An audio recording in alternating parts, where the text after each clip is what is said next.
Hey, what's up, guys? Here on the Fire Sports Pod, where everything we got is hot. I'm your host, Zach Jackson, here on the Fire Sports Pod. This is Season 7, Episode number 35, here on Recap Monday. Ladies and gentlemen, we have this last episode. This coming Friday, will be Season 8, Episode number 1. And I'm hoping to have Irv, Justin, and Lorenzo on that big day of the new season. But today, sadly, we weren't able to get any of them on today. Just some stuff was going on. So no worries. We'll get this done. We are powered by StreamYard, where StreamYard makes the dream yard go. As always, we got you the best podcast out there, the number one, the Fire Sports Pod. And we're going to be going over 3 segments for you all today. First up, we're going to go with a little bit of a spin. We're going to be going over potential trade offers for the top 2025 draft pick, Cooper Flagg. Maybe we can throw in some big deals. Could the Lakers be in conversations with this? So we're going to go over everything that ESPN has on this if there is a potential trade for the Dallas Mavericks with the number 1 overall pick. That's if they decide to do it. Our second segment and third segment will be going over just the NBA playoffs in general. We are up to the NBA Finals. That starts Thursday on ABC at 8:30 p.m. Eastern Time. And Wednesday, the Stanley Cup Finals start between 2 teams that were there last year, between the Florida Panthers and the Oilers. So we'll be going over that. And then that will be it for the podcast here on Recap Monday. And we will be loving to see you guys all this coming Friday for Season 8, Episode number 1. So let's get right into the show, shall we? First up, the potential trade offers that we have for the number 1 overall pick if the Dallas Mavericks decide to deal it. I don't think they are, because of the fact of the matter is they are playing the long game. They want the future. They have the future, the present, and they have veteranship. They have somewhat youth with Anthony Davis still in his prime, and then they got the future with Cooper Flagg here. That's if they decide to go with it. Now, for me, I think Nico Harrison has already made crazy headlines this year, and I don't think he's going to do another one, which would be trading away the number 1 overall pick to another team. Now, if they are able to get maybe a Giannis, are they able to get another big? I don't know what the hell's happening, but let's go over certain breakdowns of what we could expect from the Dallas Mavericks. So obviously, we all know the Dallas Mavericks are not planning to move off Cooper Flagg. They are planning to select him with the number 1 overall pick on June 25th. But what if a trade offer landed on the desks of Mavericks general manager Nico Harrison and the team governor Patrick Dumont that at least forced the organization to briefly consider the option before saying no? Now you might be thinking, like, what could be this option right here, right? So let's go over it. Well, less than a month before the 2-day draft, both nights on 8 p.m. Eastern Time on ABC and ESPN, we're examining some of the possibilities for Flagg's future in the pros. Before landing the draft spot in the lottery, Dallas was already labeled as a team that could contend in the Western Conference next season, depending on health. Obviously, we know Kyrie Irving went down. Anthony Davis wasn't healthy enough the entire way with Dallas last year. And the addition of the number 1 overall pick, a first-year talent who has been the uncontested top choice for the last year. He only heightened that. Now, Flagg would join a Mavericks team that had 13 players under contract from this past season's roster, including Anthony Davis and Kyrie, who had a player option. Irving is probably going to sit out an extended period of time as he recovers from a torn left ACL sustained in March. Dallas does have flexibility, though, to make a trade if one materializes beside the top pick in June. Nick, appreciate the share. Sports Talk with Aiden, as always, appreciate the likes. The Mavericks have the Los Angeles Lakers unprotected first 2029 and the ability to trade their own first in either 2031 and 2032. They also have 10 players earning between $2 million and $16 million, including Klay Thompson, PJ Washington, and Daniel Gafford. Flagg could be entering as a star on a Mavericks roster that's brimming with the talented wings, but a franchise that is $17 million over the luxury tax and over both aprons. The Mavericks also have 3 tradable first-round picks and 2 seconds.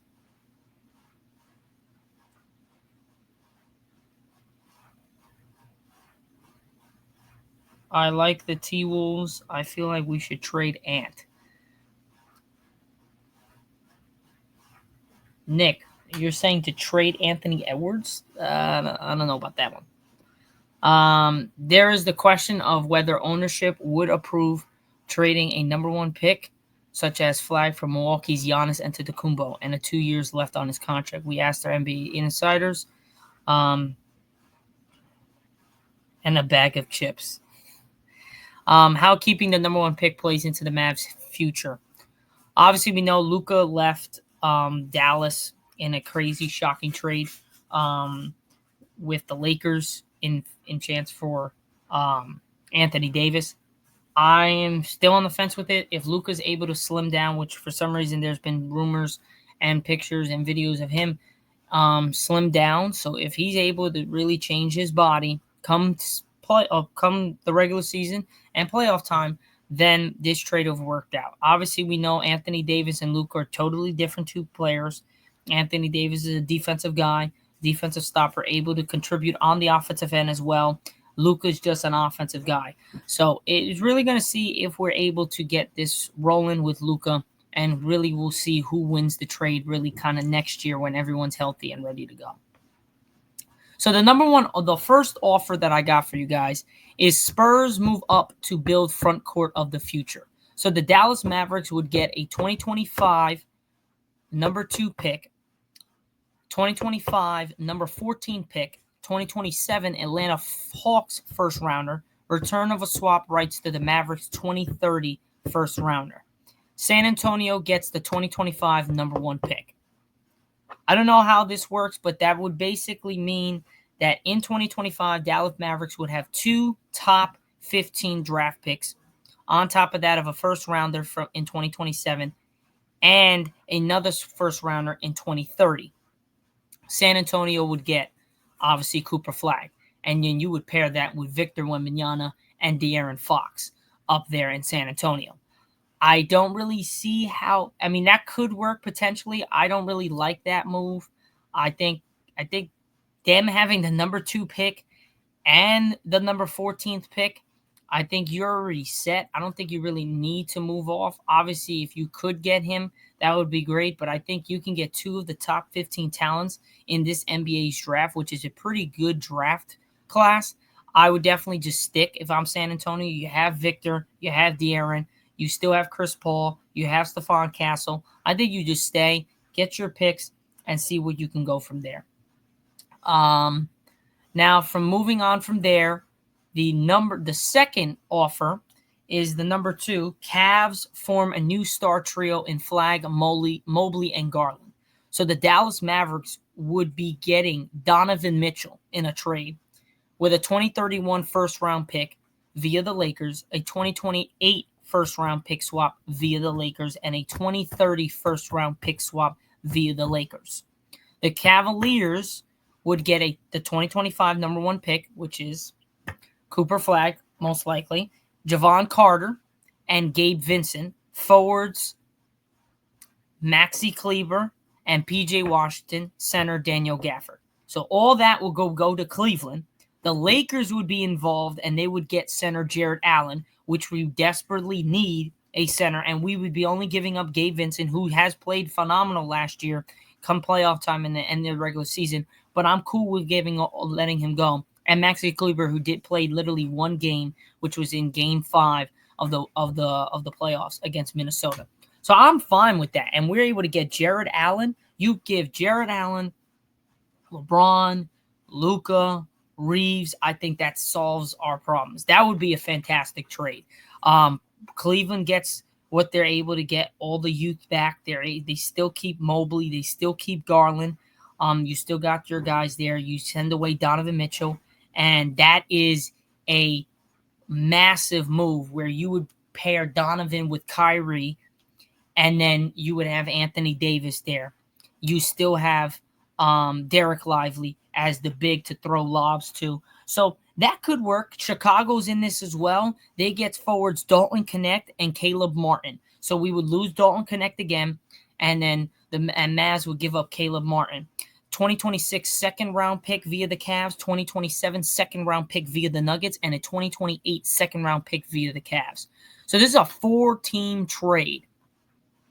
To be honest, I think this kind of works for everybody. Whoever's in the chat, do you guys think that this trade could work potentially for the Mavericks if Cleveland trades Donovan Mitchell to the Mavs for multiple first-round picks via the Lakers, and Cleveland would get so this is the trade, Eric. It would be Dallas Mavericks get guard Donovan Mitchell, a 2031 first-round pick, 2028 first-round pick, and a 2030 first-round pick. Cleveland would get a 2025, the number one pick this year, which is Cooper Flagg, guards Javon Carter and Gabe Vincent, forwards Maxi Kleber and PJ Washington, as well as center Daniel Gafford. The Lakers would get center Jared Allen from the Cavs. Chicago would get forwards Dalton Knecht, Caleb Martin, a 2026 second-round pick, 2027 second-round pick, and a 2028 second-round pick. And that's the trade.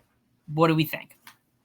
Could that work for all four teams, the Mavericks, the Cavs, the Lakers, and the Bulls? I think that would be – I think everyone kind of wins. Dallas gets their big-time trio of win-now mode. Cleveland gets their youth, massively youth, and you pair a big-time trio in Cleveland. And then the Lakers get their center that they desperately need. And Chicago gets young guys and more picks to build their franchise up. Well, you can plug Flagg at the 3, and you could put Mobley at the 4. And then you have Daniel. I mean, you could play big like that, or you could put Mobley at the 5, Flagg at the 4. You bring in a 3, Hunter. You put Hunter at the 3. Then you would put Garland at the 1, and then you would put Max Strus or whoever at the 2. So technically would work. Obviously in the sense that you would just have to move Mobley to the 5, and you bring Cooper for the 4, Hunter for 3, Garland for 1, and then you bring in a shooter for 2. No, that's to me is that's a proposal that I think would work, as well as also ESPN reported that if the Dallas Mavericks ESPN also reported that trade proposal, and I also agree with it. That's why I'm asking you guys if you guys think that would work. And they're saying if the Mavericks would be in a trade offer for that number 1 pick, would they be able to these are the trades. So that's just an if, but I think that trade is pretty solid for those 4 teams.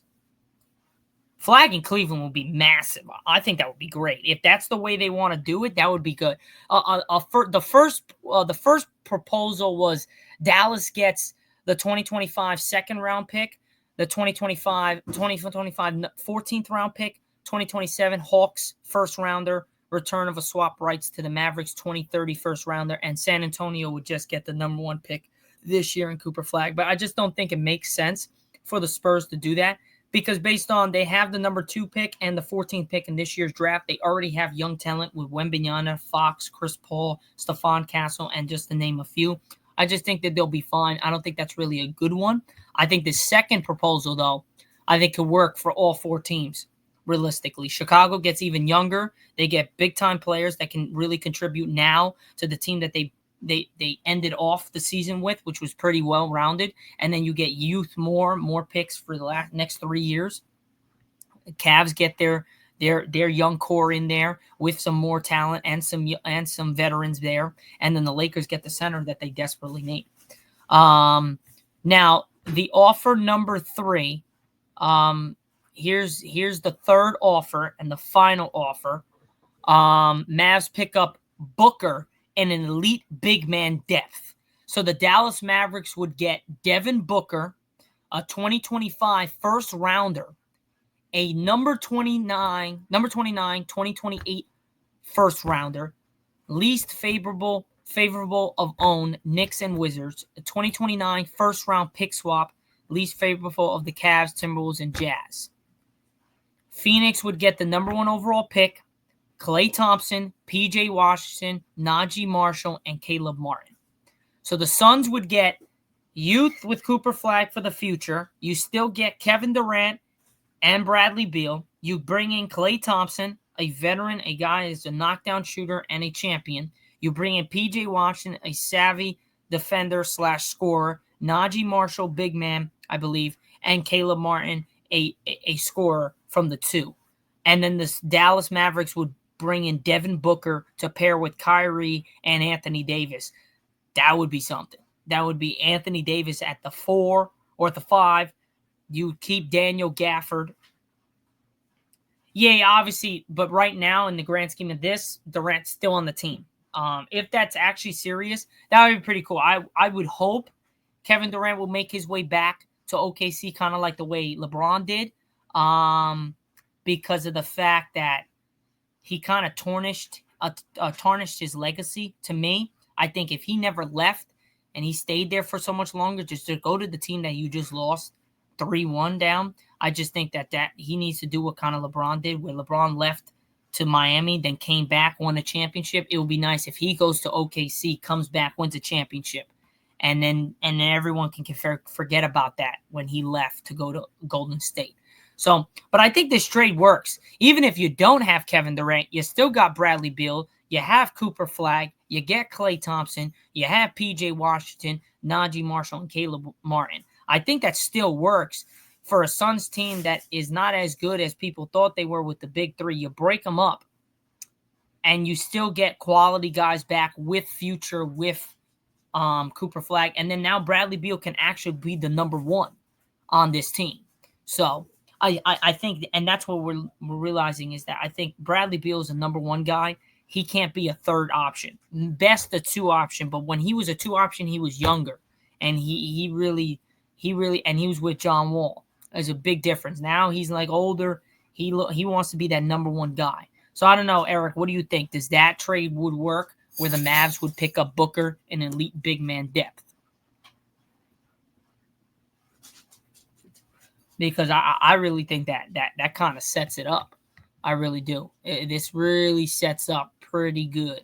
But yeah, I think these options are fantastic for these teams. Obviously, for me as a Lakers fan, I want the number 2 option where the Lakers would get Jared Allen and only have to give up Gabe Vincent, their picks, and Maxi Kleber. So I'm cool with that if we're able to get Jared Allen. But I just don't think the Mavericks are going to do it. I would be shocked if Nico Harrison makes another massive move like that. But he's done it before, and that just means he can do it definitely again.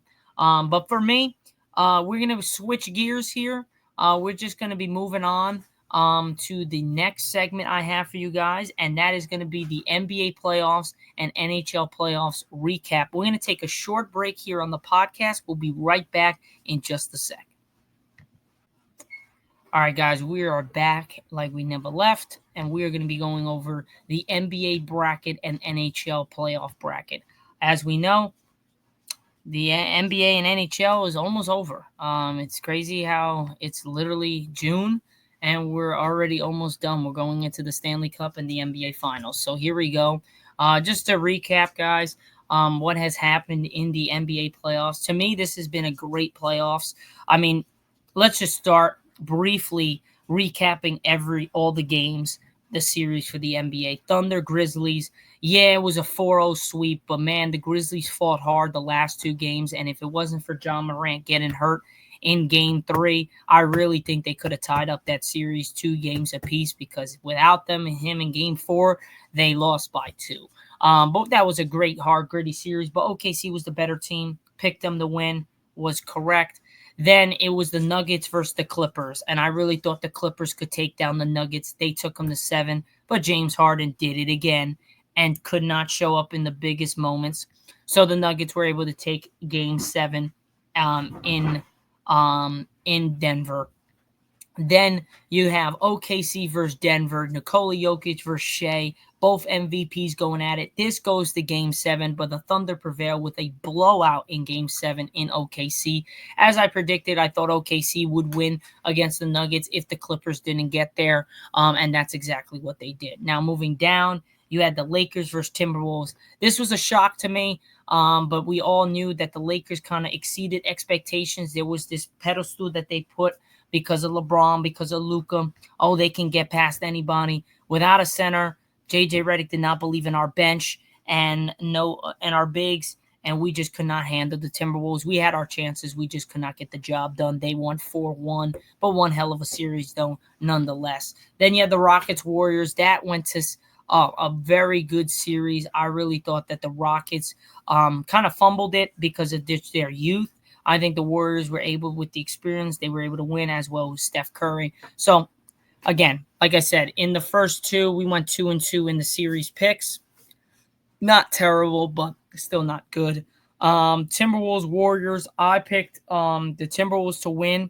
I thought they were going to win in a closer series, but Steph Curry gets hurt in game one, and that really was the downfall for the Warriors. They had their chances in the games.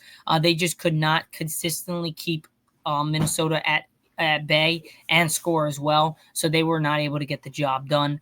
And then we go into the Thunder versus Nuggets. Like I said, was great. Then it's Thunder versus Timberwolves in the conference finals, and this series I thought was going to be a lot better. OKC really dominated multiple games. Timberwolves had their chances to tie up this series, but was not able to get the job done when they needed it. Lack of consistency by Julius Randle really hurt them bad, and then Anthony Edwards was just not the dog that he was in the Lakers series. It was just very inconsistent for the Timberwolves. But again, back-to-back years, getting to the Western Conference and not being able to get the job done. Thunder prevailed to the NBA Finals. Now going to the East, you had the Cavs versus the Heat. That was an atrocious series. 4-0 sweep. Heat were just not able to get there. They just didn't have the team to compete with the Cavs. Pacers, Bucks. I thought was going to be a much better series. It was much better than what the series looked. It was 4-1. But the Bucks had their chances.